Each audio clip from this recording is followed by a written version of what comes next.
Hey, this is Todd Clark, Executive Director of TIVA, the Television Internet Video Association. Once again, coming to you from the video show, formerly known as the GV Expo, here at the DC Convention Center. We've been here for 2 days, December 4th, yesterday and today, and it's been an incredible mix of panel discussions and presentations kind of happening around us as we're sitting here in the live streaming booth, as well as all kinds of manufacturers of products, software, hardware. It's the official petting zoo of technology. So if you are interested in all worlds media, come on down to the video show. You kind of get here quickly, and you'll be surprised, I think, at what you see. But we're beginning the first few seconds of an interview with Mr. Robin Cole, who I'm just meeting for the first time and learning a little bit about. So, Robin, you describe yourself as a kind of a mixed hat person at this point. Some nonfiction and some business promotions. So what is it that makes a production interesting or intriguing to you to want to pursue? For when I'm doing videos for businesses, I generally am looking for a business that, like, whatever they're doing, I'm passionate about. Sometimes that's nonprofits, but sometimes it's just like right now I'm doing a project for the town I live in, and just getting that town promoted, which will help the people there, or help the other businesses there. And so just getting other people's stories told and seeing their passion for their own projects. So you are a storyteller. Yes. People always revert to that broad title. But I think to be an effective storyteller, I think you did use a word that I think is key, and that's passion. Yeah. You need to have some kind of passion and embrace of your topic. Absolutely. You can do a rote routine, conveyor belt production, but it's not something you generally brag about or promote and things like that. So I'm just curious where you began, and this is the first time I've asked this particular question.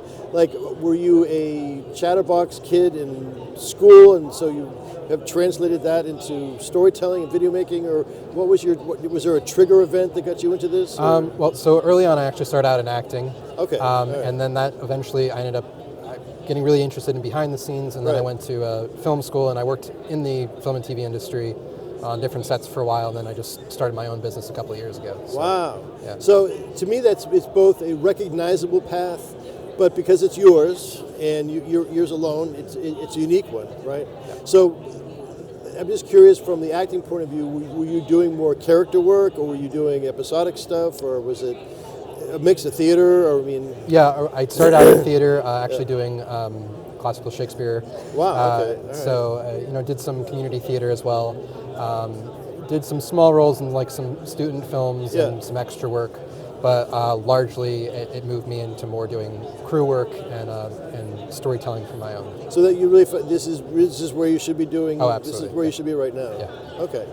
So I also share that passion and that experience. I started off on stage, and then have been a freelance producer-director for 20 years, and have done a lot of nonprofit work, a lot of gala production, gala tributes, where we're telling that story, getting people sort of emotionally involved and whatnot. So I'm curious your approach. If someone comes to you with an idea, say we're XYZ company or organization, and we don't know what we want to do, but we have a big event that we want to tell our story.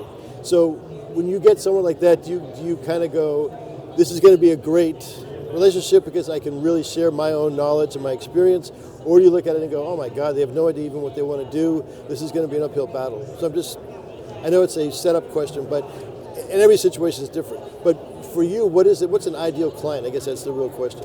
Ideal client's usually somebody who I can work with, I can communicate my vision to. Right.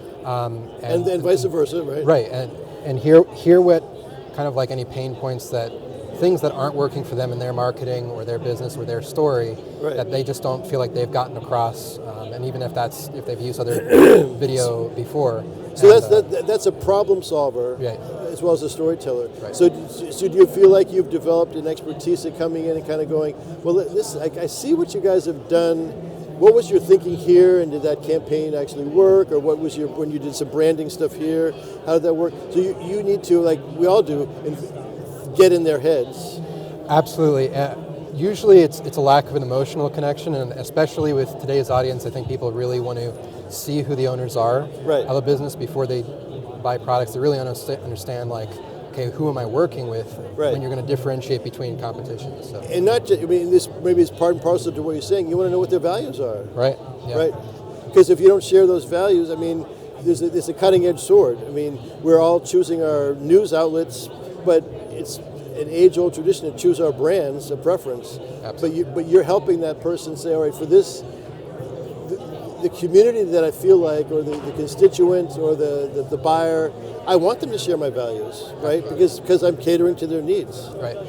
In some respects, that's the big secret that people don't get, and we just unlocked it here at the video show. So tell me, I'm losing my voice, I've been talking for the last couple of days. So tell me about a recent project, or as an example of something where you feel like you were able to inculcate within them a sense that they were on message, but the work you did with them, that you partnered with them, brought it to a crystallized focus that's been different than they've ever experienced. So it was a successful campaign because you got involved. Absolutely. There was a recent one I did for, it was a farm. They have lots of like activities for families. They have like playground equipment and hay rides and stuff like that. But largely they had just had like a couple of drone shots like showing the maze and not a whole lot else. And it felt like really important to me to show families, show couples, like really get in there. We need to see the hay in the hand of the 3-year-old girl and Right. the horse eating it, right? Yeah. So, and it wasn't just a matter of getting just some general shots. Right. I wanted to, I got this couple like really just like nice golden hour shots of like this kid just like beaming up as he was like doing whatever the activity was and running through a maze, and like did that in slow motion. And I think that's times where we can bring cinematic techniques. But that's where you, the expert, come in and say, Right. this tapestry, you've got so much possibility. Right. But it takes that trained eye to look at it and kind of see that. Because someone else might have been, well, if we just go 50 feet up and they see the barn is this close to the driveway and they can park here and go there, that's a map. Right. That's not an emotional story, right? So do you feel like that's what you're doing, is helping people see what's right in front of them all along? A lot of times, and it's sometimes you see like whether it's business owners or the marketers of a company, the only time they're really putting themselves out there is at networking events or in meetings, and like, well, you want to do that for your customers as well, right? And do that on video and just have that right there for them to see. So that's kind of what I know. So do you have what's on your plate right now, or what's coming up, or what do you hope is coming up? Right now, doing a project for the town I live in. That's a big right, thing. Yeah. So can you give away the name of it, or should we wait until it's done? Oh no, that's okay. Because we've already been doing some filming for it. Okay. Town of Brunswick, Maryland. Brunswick, Maryland. Okay. Yeah, Is this on the shore? It's a small town just across the line from Virginia. Okay. So a wonderful train town. They've got a really deep, involved history too. So are you picking up on that as an aesthetic? Is the rolling through town train story? I don't know what I'm trying to say. Yeah, there's deep, rich history with the railroad there, and then people just using that as a commuter town. It had a lot of involvement with the Civil War and World War II. Yeah. And just so you've got some rich history, and you've got this modern transportation and stuff Absolutely. like that. So when will that come to fruition? When is that going to drop? We're still working on some permissions for certain places, so don't know if don't have a hard release date yet, but hopefully within the next couple of months. Okay. And speaking of drones, are they a drone allowable town? Yes. So you can get up, because there you kind of do want to see the relationship between the town square and the local highway or whatever. So whether or not you're using them, it's tough in DC because there's so many places you can't use drones. It's just really frustrating. So tell us again, we have like 10 seconds left, the URL, where can people find your work? Is it on YouTube or Vimeo or? You can look it on Vimeo, also my website, also on Facebook. So my website is coldpictures.com. Coldpictures.com, okay. And so if they look up JJC Media, what will happen then? I'm sorry? No. So it's Robin Cole. Will they find you as Robin Cole as well? Yeah, they should, yeah. Okay. It's been a great talking to you. You as well. We've got about 2 hours left, I think, in the event here, maybe about an hour and a half. A couple more people are going to be coming by for interviews. I appreciate you tuning in, and we'll be back in just a few minutes.